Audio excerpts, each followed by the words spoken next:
Good evening, Tony Dotson, alcoholic. It's good to be here, good to be sober, it's good to be back at the primary purpose group of Southern Pines.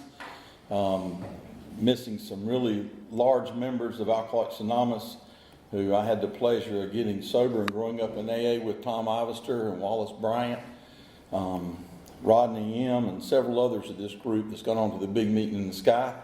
And I'm truly grateful to have been involved in this group. My good friend Richard Page, several others that I've known and loved over the years that were a big part of my sobriety. So I'm called to tell you in a general way what I used to be like, what happened, and what I'm like today. My sobriety date is June the 13th, 1987. My home group is the Working with Others group in Angier. We're a group that meets twice a week. We meet on Monday night and Friday night at 7. Monday night is our regular meeting where we go through tradition, step, big book, speaker, and workshop if there's 5 Mondays.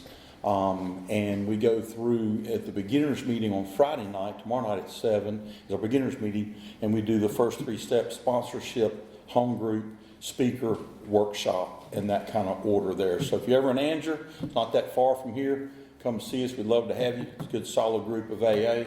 I'm grateful to be a part of that group.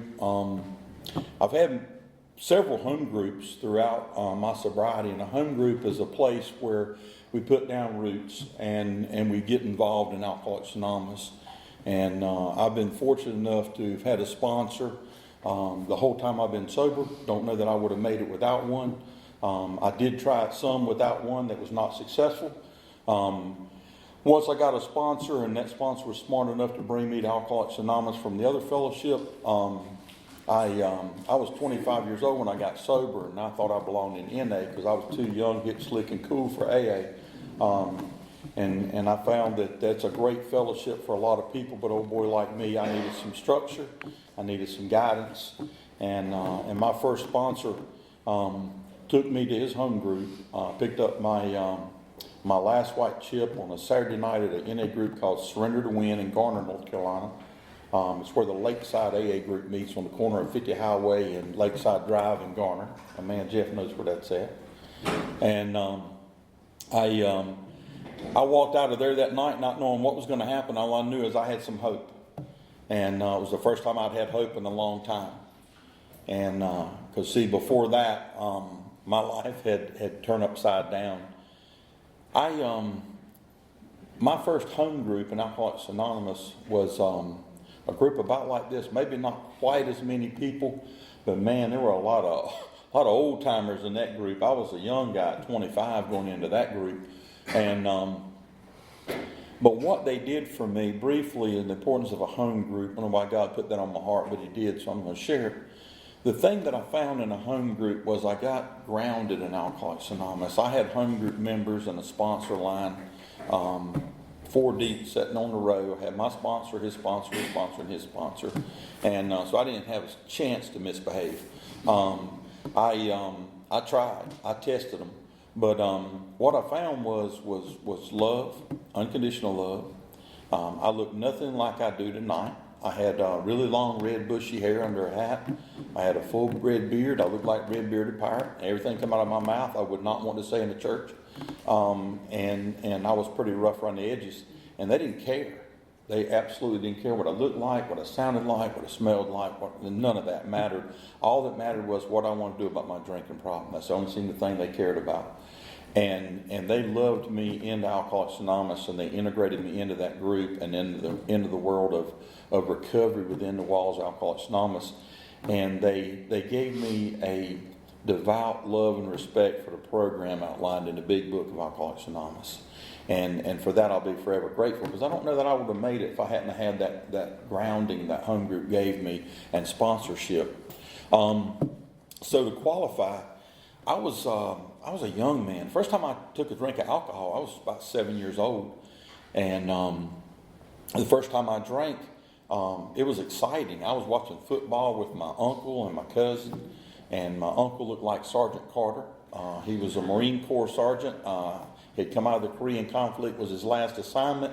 He did some special ops. He had a photographic memory, so they would fly him over targets. He could identify them on maps later, things like that. Very interesting man. He was the hero of the neighborhood, and I loved being around him and hearing the stories, and the respect the other men in the neighborhood gave him was inspiring to me.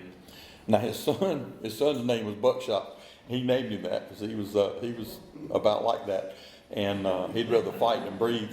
And so he and I were best. We were cousins, but we were more like brothers. I was an only child, and so I was down at their house on a Sunday afternoon watching football on the black and white TV, and my aunt was in the kitchen popping popcorn with a lid, and a stove, not a bag or a microwave. Those things went around then, and but I remember my aunt brought us in a glass and a Pepsi bottle. And my cousin and I would always fight over who got that glass. We both wanted the bottle. I don't know what our fascination with bottles is, but it does come early. We were fighting over that bottle, and my uncle come in. He had this really pretty red, white, and blue can. It was sweat, and he had salt around the top of it. And he sat down and he took a big old swig and he went, ah. I didn't care about the popcorn, the football, the Pepsi, or nothing else. I want to know what was in that can that made him go, ah. I needed some go, ah. And so we started working on him, and he grabbed the back of my cousin's neck, and he just wet his lips a little bit. And I said, I'm not going down like that. He brought that can my way, and I snatched it out of his hand and turned my back to him and got as much as I could before he wrestled it away from me. And I looked like a hamster. I had a jaw full, boy, and I was trying to swallow it before it come out my nose, and I got it swallowed, and man, that stuff was crisp and clean and refreshing, and I burped really loud, and I knew exactly why he said, you know, I didn't get the effect produced by alcohol, but I sure did enjoy that first drink of that Pabst Blue Ribbon beer. Now, I talked to a lot of folks that did not have that experience with Pabst Blue Ribbon beer first time they drank one. So I knew I was in trouble when you like the taste of beer. Of course, I didn't drink alcoholically from that moment on, but I tell you, I drank enthusiastically from that moment on. If you left a beer unattended, I helped myself to it. If you were foolish enough to send me to the cooler or the refrigerator to get you one, you usually had some missing by the time you got it if I could get it open. And then they'd be mad at me because they were the old kind where you had to pop it and then pull back on it. Most of the time the ring would break off because I couldn't get it quite right where I could pull it back. And I'd just leave them back in the fridge, let somebody else deal with that. But that was kind of how I grew up. You know, it was just one of those things where drinking was part of life, and all my family members were larger than life, and they'd come over to our house, my grandmother's home. We lived with my grandmother, and she would cook like on a Friday night, and all my aunts and uncles, I think they were weekend warriors. I don't know if they're ever alcoholics. There's a couple of them would do well here, but they passed away now. But they would come over and my grandmother would cook and everybody would drink and relax and have a good time. And then, like most of us, that Dr. Jekyll, Mr. Hyde would come out, and then they'd be fighting and fussing and she'd run them all off. And but I thought that was great. It was exciting. And that's what I thought about drinking and all the camaraderie and everything that goes with that. You know, the book describes drinking that it's so enticing, and trying to remember the exact words that the book uses, that it makes you almost thirsty just reading it. And but the thing for me was, growing up, I had the opportunity to drink, but really didn't, you know, until I was about 13 or so. I think it was the first time when I really broke out and was going to do some serious drinking. And the first time I had the opportunity to drink without parental guidance, somebody governing how much I drank or limiting how much I drank, I drank myself into a blackout. I made a big mess out of things. I made a lot of people mad. And I woke up later on that night. We were camping out on this river, and I woke up in the middle of the night, wet, cold, and mad. I don't know about y'all, but I woke up like that a lot in my drinking career, wet, cold, and mad, for various reasons. But in my drinking career, it looked like this. I drank to have a good time. Most of the time I'd have a good time. It encouraged me to drink more. And when I didn't have a good time, it encouraged me to drink more again, because I knew it was just a fluke and it was going to get better the next time. But once I began to drink, Dr. Siltworth described it perfectly. Once I began to drink, I lost control over the amount I took. And that was almost from the beginning, when I was able to just drink as much as I wanted to. What happened for me was that I love to party. I love to go out and have a good time. And I lost all track of time. I would, Dr. Stewart talks about missing appointments, important appointments. And I remember several things that were important to me. I was going to this high school dance, and I was 16 years old. I had a car. I worked. This is in the 70s, so Saturday Night Fever was big, and they were having a big dance at the high school, and I had asked Doc Ferguson's granddaughter if she would go to the dance with me, and she agreed. And so I went to Belk's and got me a new suit and some of them pants, and I was going out there to do some John Travolta, and we pulled that old 68 Ford Falcon up at the scout hut behind the high school there, and me and the boys got ready for that dance, and somewhere in there somebody cut the switch off on me. I come to, and I looked over at the high school, and there ain't no lights on. And I looked, and all my buddies are gone. And I'm trying to figure out what just happened, But somewhere in that drinking and having a good time getting ready for that dance, I drank myself right into a blackout, pass out. Don't know what happened. It's like somebody cut the switch off. And I came to in the wee hours of the morning. I got home late, got in trouble with my parents. Missed that. That little girl was upset. Everything went haywire. I was just going out to have a good time. So many times that happened to me. I was driving one night, and we were going out hanging out, and I missed by the hair a drunk driving ticket, the first one I ever had. It was, I had my license in probably about 30 days, I think it was.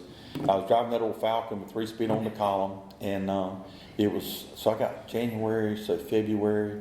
It was about the end of February, March. It's about the time when we start getting those spring snows. So I grew up on the coast of North Carolina, on the north end, near Nags Head, and so we would get those fronts come in, sometimes nor'easters they call them, and it would blow in, and we'd finally get snow. And that time it was snowing pretty. And my buddy said, "Hey man, can you take me to the big stores, the grocery store? So I need some cigarettes." I said, "Sure, man, we'll go up there." So we pulled up there. Now what we did, I don't know what y'all did. This is what we did. I grew up in a small paper mill town. The only thing we did was drink, play football, baseball, and go out with the girls. That was our life. That's right, everything, and drink. So we were out, and we would all steal a beer from Dad. Everybody get a beer, some cigarettes or something. We'd all pull our resources riding around, because we'd all just 16-year-olds. So we pull our resources. We was drinking good beer. I had some Miller High Life I stole from my stepdad. I loved old champagne of beer in. So we were drinking them Miller High Lifes, and another boy had some tall Budweisers. We had some Falstaffs, some Schlitz Malt Liquor Bulls, Country Clubs. So we had all the old beers y'all probably hadn't even heard about. They were before craft beers.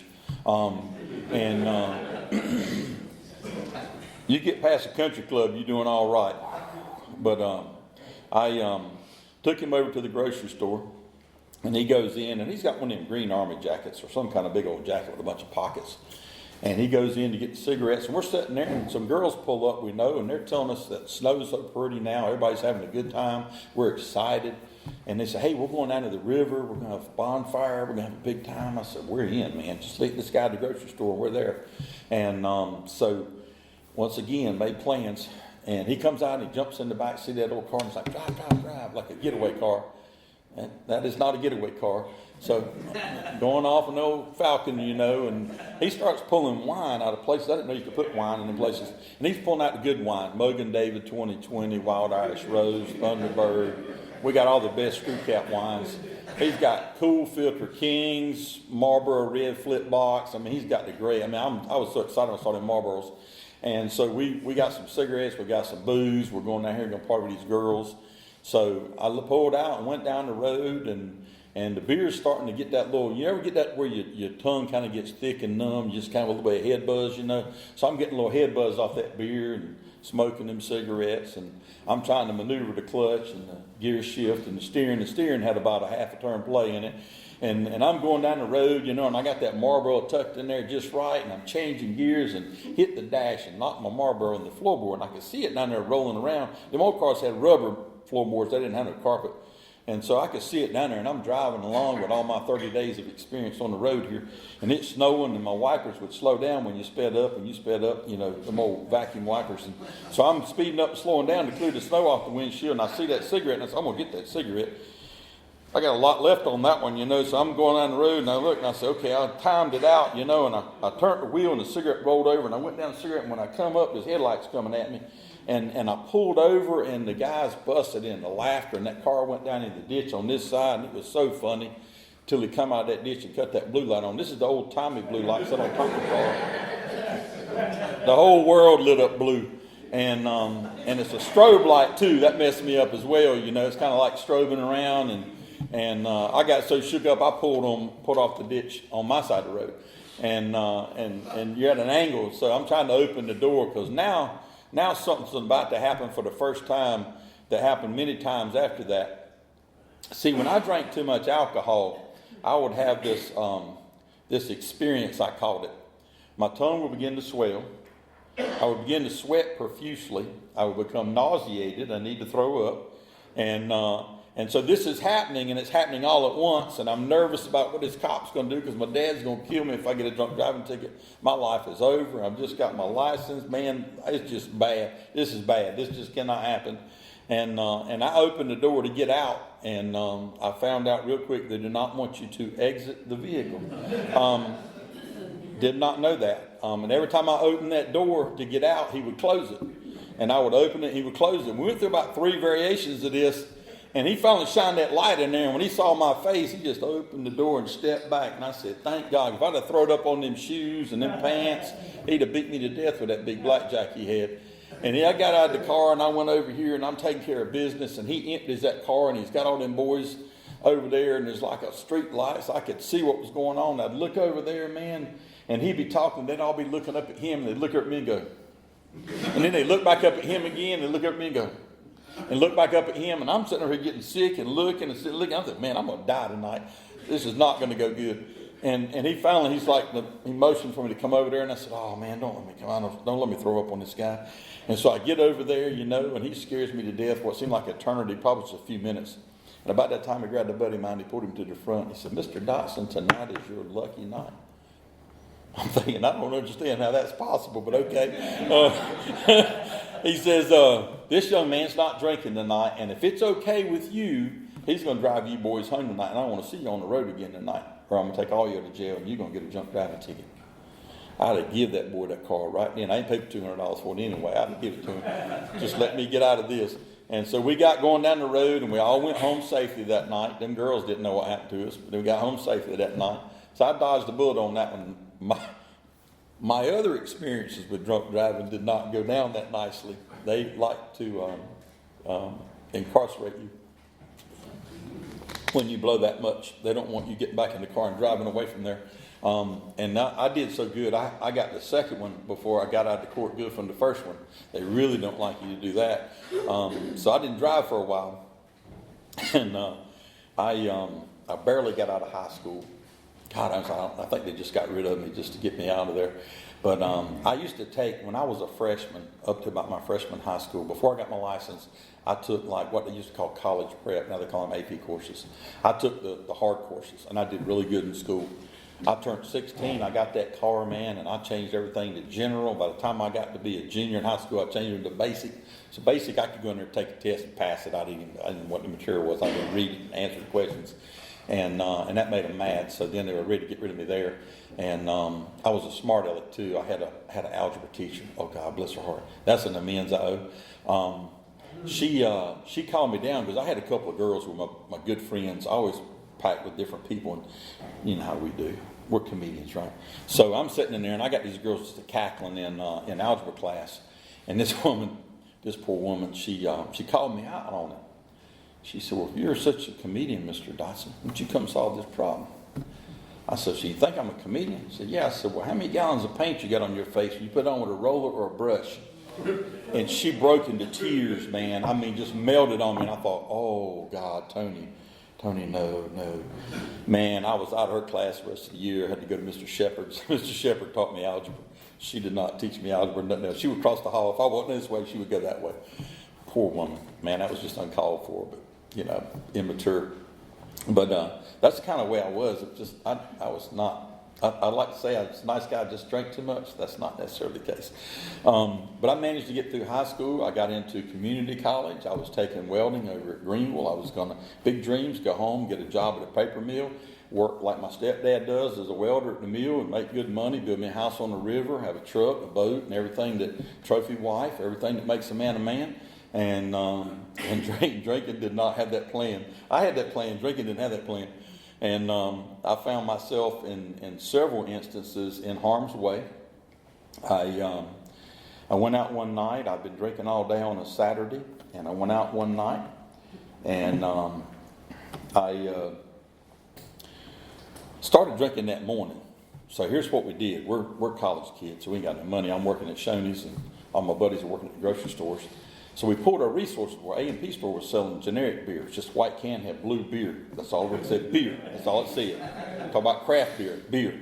And so it was $1 and something a 6-pack. And we went and bought cases of it. Took all the food out of the refrigerator and filled it up and turned all the cans to say beer. And we started drinking that morning, sometime in the morning. And God knows what happened. But we had the music on, and the next thing I know, lights out again. I come to, the room's empty. It was full. We had a bunch of people over there partying. It was full. It was gone, man. I said, well, if I'm drinking alone, I might be alcoholic. I got to get out of here. So I went down to my favorite Pantana Bob's, my little foosball joint downtown, and started playing foosball. And I sobered up enough where I was winning. I was drinking good beer. Now I'm drinking long neck Budweisers. They have the ice cold ones in there. So I'm playing foosball and drinking free beer because I'm winning and talking smack to everybody. And they're like, God, oh God, when is this boy going to get drunk enough to lose? So shut him up. And I finally got drunk enough to lose to shut me up. But what happened was, man, here it comes. I started to sweat. My tongue started to swell. I'm feeling nauseated. I go outside to cool off. And the next thing I know, man, I'm laying there and I can hear these really soft voices talking. And I thought, oh man, what have I got myself into now? And they were good little Christian kids come through that alley, and they said, we never come through here. Now we know why God brought us through here. This poor, unfortunate soul. Maybe we need to call 911. I said, no, we don't need to call 911. I'm going to be okay. They were so worried about me because I didn't have no shirt, no shoes. Somebody had gone through and helped themselves with my shirt, shoes. Thank God they left my pants on me. Just my stuff was strode around that alley. So we were gathering up all my belongings, my car keys. Thank God I found them. And they were talking to me about how God had brought them into my life to save me. And the longer they talked, the smaller I got, man. Talking about guilt, shame, remorse. Oh, God, I felt so bad. I hadn't felt that bad in a long time. And I had to drink real hard when I got home that night and all the next day to push that memory as far back in my mind as I'd never see the light of day. And it wasn't too long that repeated again and again. And it just got to be the point where it was a 50-50 crapshoot when I went out drinking, whether I was going to be successful at drinking or not. And I drank my way in and out of Greenville. Got that next drunk driving ticket. That did the end of that, so I had to move back home. And I was working in a sewing factory where they make children's clothes, sweeping remnants up. I was going to school, riding with somebody else because I'd lost my driving privileges. So I was going to school in the morning and sweeping remnants in the afternoon. And I asked my stepdad if he could give me a ride to work. He said, your brother's, this is my younger brother, Brian's 10-speed bike's down there in the barn. You can get it out and blow the tires up. I'm sure that'll get you to work. About 9 miles from my house to the sewing factory. I thought, well, that's just cold right there. He said, if you want to get to work, you'll do that. So I rode that 10-speed bike. And it's hard to ride a 10-speed bike drinking Bacardi rum. Now, I'm going to go ahead and tell you that. That's a lot of mechanisms. And so I pushed that thing a lot, threw it at the back of my buddy's truck. See anybody give me a ride. And but I remember how embarrassing it was. I had my Attic 3/4 sleeve shirt on, my Marlboros, my hat. I'm riding that bike to work. School bus goes by, and all them kids heckling me. Boy,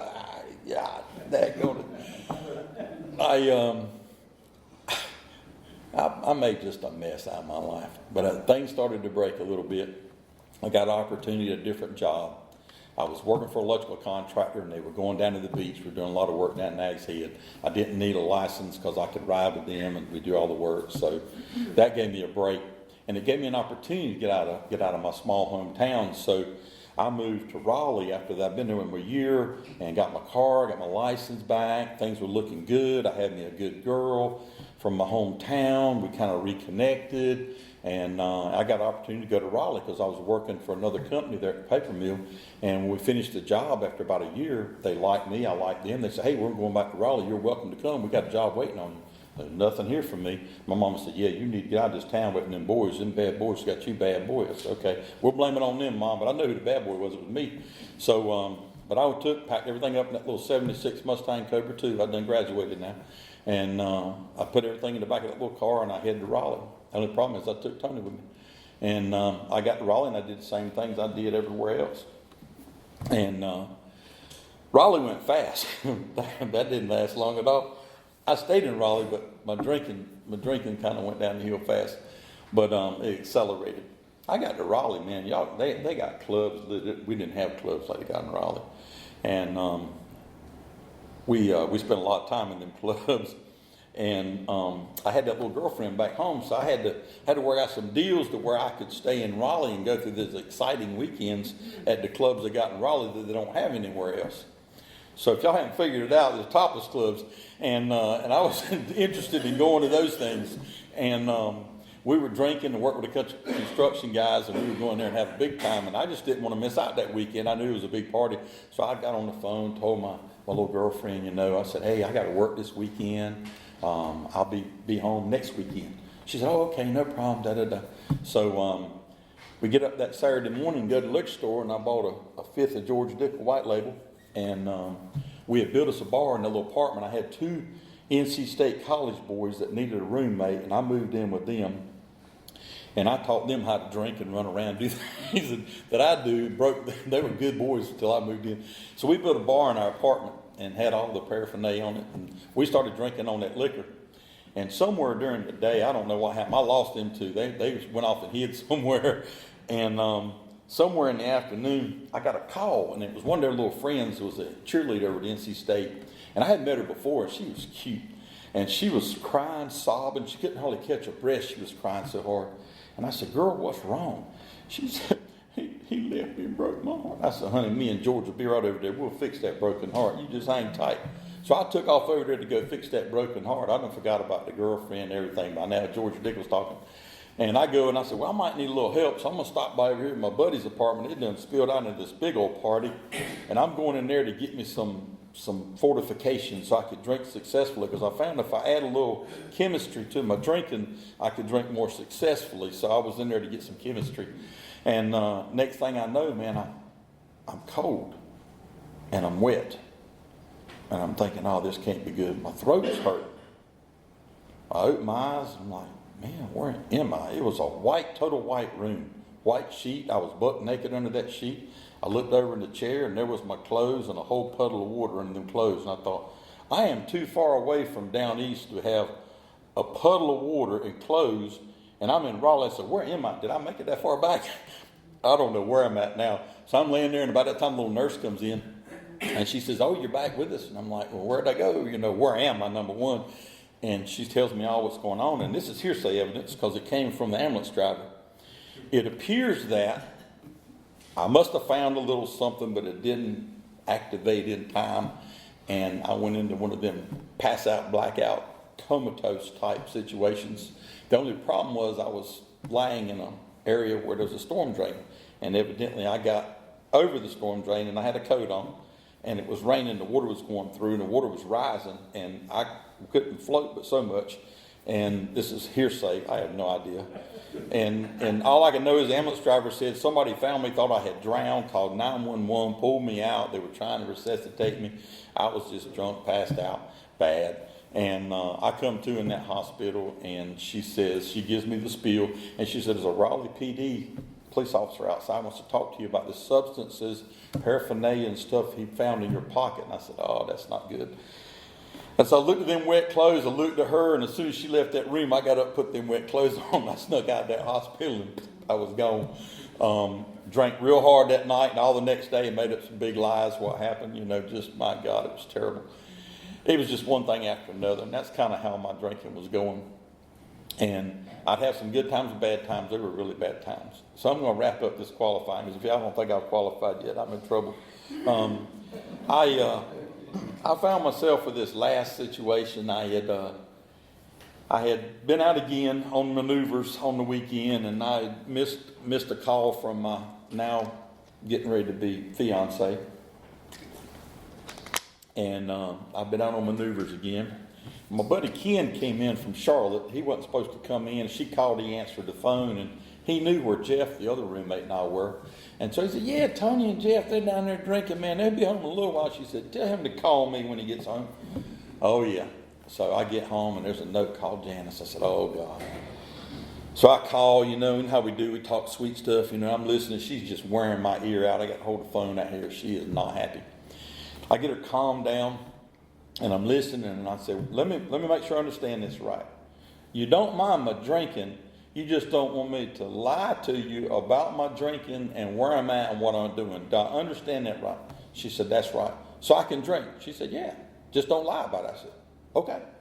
So I went to work and I'm telling my buddies about it and they said, oh man, you go over here to the mental health center and they'll, you know, talk to the psychiatrist. It don't cost a lot because you don't make a lot. It's county run, man. It's right over there on Falstaff Road. I kid you not. ATC, Alcoholic Treatment Center in Wake County is right here. The mental health center is right here. It's almost where I needed to be.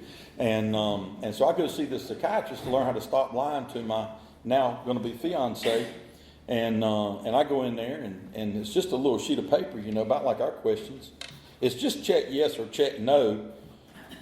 That is not enough space for me to tell you why I check yes. So I'm writing and trying to explain why I check yes to, you know, is your drinking cause you a problem at work? Has your drinking caused you a problem at home? Is your drinking cause you a problem at school? Were you drinking when you really didn't want to drink, but you find yourself drinking anyway? A lot of questions like ours, but there were some extra ones. And so I'm writing in there, do you use any recreational drugs? And I'm writing in there and I'm flipping that thing over, looking more room, and this girl's watching me in amusement. And she's just like, man, in 3 to 5 minutes, you ought to be done with this thing. 10 minutes later, I'm still looking places to write. She says, stop. Just stop. Come on with me. That's not a promotion. I didn't graduate. They just got tired of messing with me. I was supposed to see the psychologist, but I was so bad off, they took me straight in to see the psychiatrist. So they took me in to see her. And she's reading that and she's starting to smile. And I think, I got this hook, you know. And she starts asking me questions. Of course, I lied to her. And she's laughing. And she pauses for a minute. She writes down a few things on what looks like a business card. And she takes them glasses off and she smiles real pretty. She leans over and hands me that card. And I think I'm getting ready to go to her private practice and my ego kicks in. I'm not going to be in this public mental health somewhere flew over the cuckoo's nest with Jack Nicholson kind of situation. I'm going to go to her office. You know, I'm getting to be a step up here, you know, because I'm good. And she passes me that thing and it's got drug action in Wake County and a telephone number and Alcoholics Anonymous and a telephone number. And I'm confused. I'm looking at her and she's looking at me. She smiles real pretty. She said, Mr. Dotson, you called them numbers and after you've been sober for 1 year, you come back and see me and I'll see if I can help you with that dishonesty problem you got. Oh, I was so mad. I left out there on fire, man. I went to my first meeting out of resentment to prove her wrong. As I stand here tonight, we know who was right, and she put me right where I needed to be. It just took me a little while longer to get there. My last run, and when I say run, it was a last run. I caught charges, felony possession, intent to distribute. We lost our car. We almost lost our home. They froze our money. Things were not looking good for me and my now wife. And she was ready to leave. She got in there and circumstances happened and she caught me with some more later on after all that. And she started packing her suitcase and she was putting clothes in and I was taking them out. And I told her, I said, you know, I need to get some help. I said, I need some help. I said, if you'll stay and give me one more chance, I promise I'm sincere. I'm just tired. I need some help. I'm just tired because I'm not going to survive like this much longer. And she could see the sincerity at depth. And I went to that little Surrender to Win meeting on a Saturday night. And I surrendered at depth, as the book says, with complete abandon. And that's where my recovery began, as I told you about the importance of a home group. And I learned that there's not an intermission in AA. We don't get up in the middle of the meeting and go outside and smoke a cigarette like I did. You stay in the meeting, you go to the bathroom before the meeting, you smoke before the meeting, and you try to stay in that seat to be respectful to the other people in the meeting. You say your name is Tony, you're an alcoholic, you pass because you don't have anything else to share but how to drink. Pretty sure everybody in there knows how to do that. So I got the AA etiquette talk, your sponsor gives you. And I remember the first big book I got. I bought it out of resentment. Classic, right? I'm sitting there and my sponsor, the basket's going around. We're putting our money in the basket. And he said, put $5 in the basket, pick your book. Big books were $5 back then. He said, pick your big book off the table on the way out. I said, I ain't putting no $5 in that basket, pick no big book up. He said, put $5 in the basket and pick the book up on the way out. And I said, no. And he shook his head. He said, you'll spend hundreds of dollars on a substance to kill yourself, and you won't spend $5 on a book to save your life. Shut up, put the $5 in the hat, and get the book off the table on your way out the door. And I said, I'll get you on the way out the door is what I'll do, you know. I'll put the $5 in there, and I got my big book off, and thank God he was a shut up and get in the car sponsor too, because I'd stand outside and argue with him why I didn't need to go to a meeting that night. I'd already been to 4 meetings this week. Why didn't I need to go to another meeting? Shut up and get in the car, Tony. And I don't know, man. I was just a bad case. I was not easy to sponsor, I'm sure.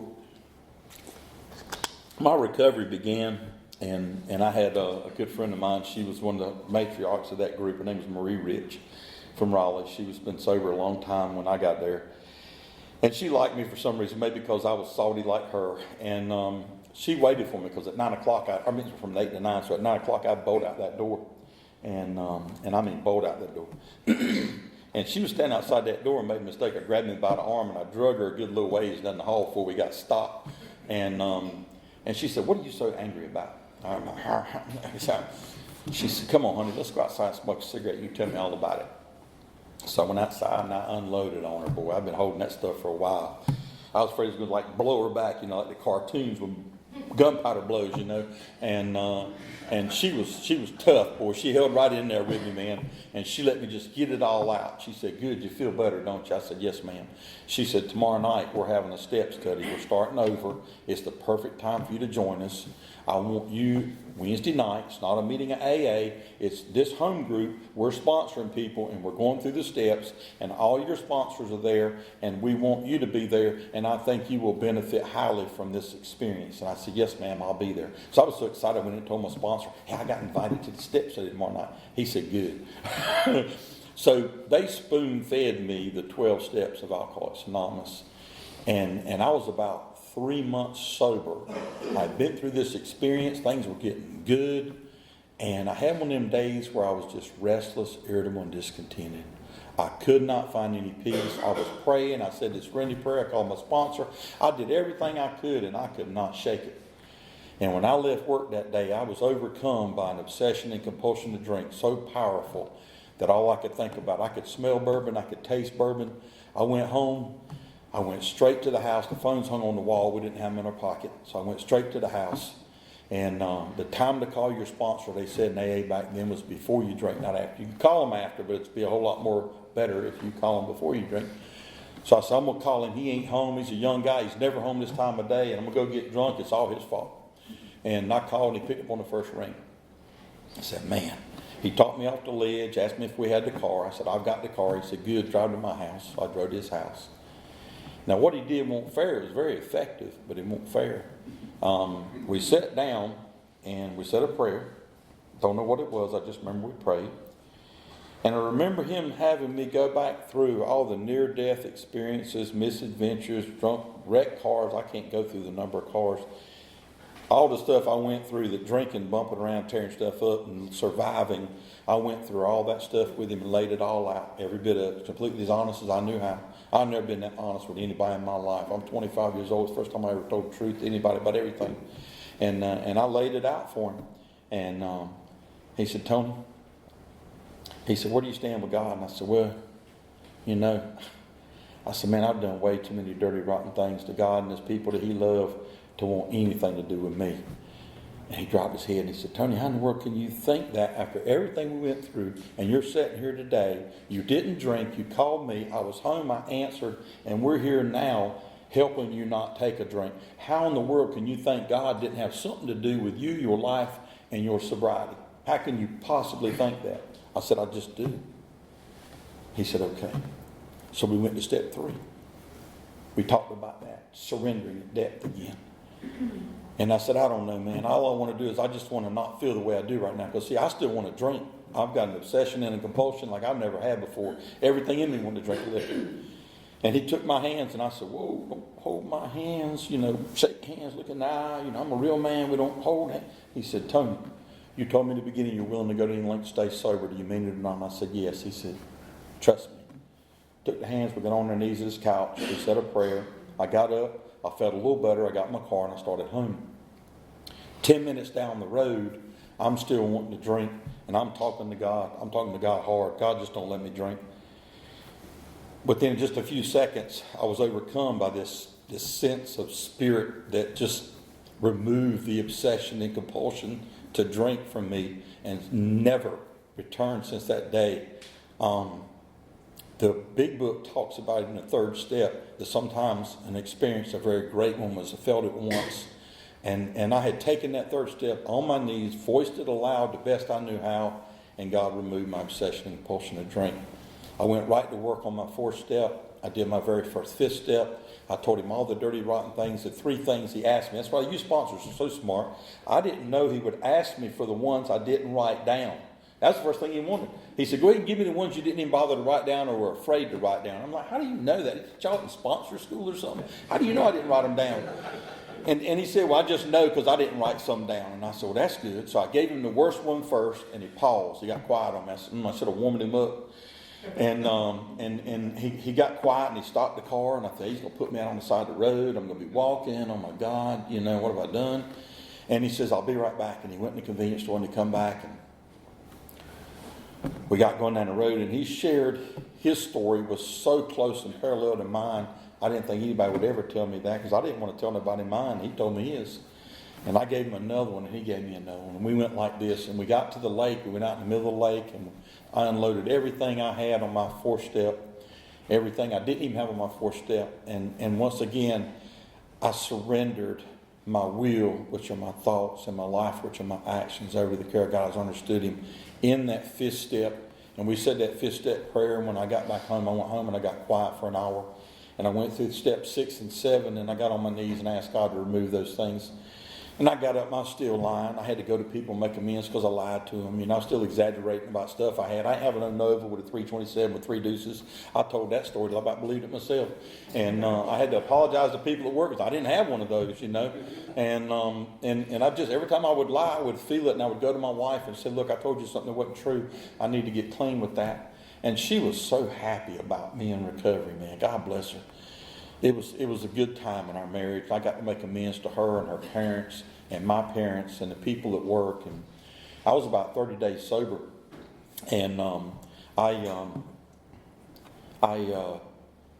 got laid off, and rightly so. This was a company truck that they were afraid I was going to, that felony possession with intent to distribute. They were afraid I was going to use their truck to do my distribution.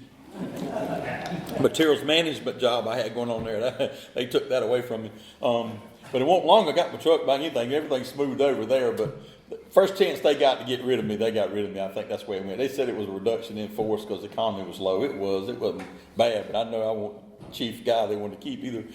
But fortunately for me, I've been working for another company doing contracting work, and I had got in there, and I liked them, and they liked me, and they liked my work. And fortunately for me, when I got back, I called my sponsor and told him I got laid off. I went to lunch with him and some of his friends. I had a couple of job offers, or at least petitioned for ones. And I went back home, and I was calling people, and I called the guy that I work for today. And I called him, and I said, hey, man, have you got any work? I got laid off. He said, yeah, I know. I called. I wanted you to come out here and do some work. And they wouldn't give me your number. I'm so glad you called me. And so we answered a couple of questions. He said, when can you start? I said, tomorrow. He said, how about Wednesday morning? This was a Monday. I said, Wednesday morning's fine. He said, let me call and see what I can do. So he called back about 30 minutes. He said, I got you a job. He said, you start Wednesday morning for X amount of money. It's $2 more an hour what I was making. This is God in work in my life, y'all. I went to work there. They gave me 3 weeks worth of work. And next month, the 2nd October, I will have been working for that company for 35 years. I've been working at that company for another company 2 years before that, an engineering firm out of Greenville, South Carolina called Florida Annual Engineering. I worked 2 years with them, the first 2 years. 30 days sober, and I got a job with Florida Annuals, and I had 3 weeks worth of work, and it turned into a 37-year career because God, the 12 steps of Alcoholics Anonymous, would change a person's life. That personality change sufficient to bring about recovery that the spiritual experience talks about in Appendix 2 in the Big Book has been my consistent progression in my recovery as my personality continues to change as we grow. We don't get well, we don't get cured, we just kind of continue to grow or willing to grow. There's been a lot of pain that motivated that sometimes. My first wife and I was about 7 years sober, and she started having some problems with her mental health. And we'd had some problems back and forth sometimes, but this was really bad, and it ended up that we went our separate ways. And that was extremely painful for me. I was in a lot of grief, a lot of hurt. We had built a stick-built house together. We sold that little mobile home we had, and we built a nice house out in the country, and 2 cars in the driveway, checkbooks, all the things that was foreign to me when I got sober. I had all those things that made a man a man. And that part of my life ended, and I had to start over. And my sponsor got drunk. My parents split up. And all this happened in about a 2-3 week period of time. And then my good friend in AA, Chase Jenkins, died at 43 years of age of congestive heart failure that he didn't know he had a problem with. And I'm like, God, you're bending me over. Now I'm like a pretzel. You need to give me a break here. I need some relief. And all my sponsees stayed with me. They stayed close to me. And I went to work. I was going to school at Wake Tech. They had sent me back to Wake Tech to take engineering courses. They had moved me into engineering from maintenance. There was part of my life was doing really good. Part of it was going into tank. And I met a good man in Raleigh. He was my sponsor, Sean Kennedy. He's gone to that big meeting in the sky. And he knew Robert Holland, who was one of the founding members of the Willow Springs 12-step group. And so my sponsee, Doug, started going to the Willow Springs group, and I went there. And that's where I met my current sponsor. And in 1994, me and Jerry and a bunch of us guys, Jerry's uncle Larry and Paige and Jim Holmes and Robert, I met Dave Cook, Tom Ivester, Wallace Brown. I met all these wonderful people as being a member of that home group. So God just surrounded me with this group of wonderful people to help me get through that painful time. I managed to get through school. I met a young lady while I was in school. And that's a story within itself. I wish I had more time to go into, but I just don't. But she's my wife today. Next month, on the 14th, will be 24 years we've been married. We have a 21-year-old beautiful daughter. When I met my sponsor, we had lost our first baby. I went through a really dark time spiritually because I really thought God would give me a raw deal to take my first child. And my buddy Jerry took me back through that big book line for line every morning at 5:30 a.m. at his house, and spent months with me going through the big book and the 12 and 12 and AA Comes of Age, and we went through the service manual.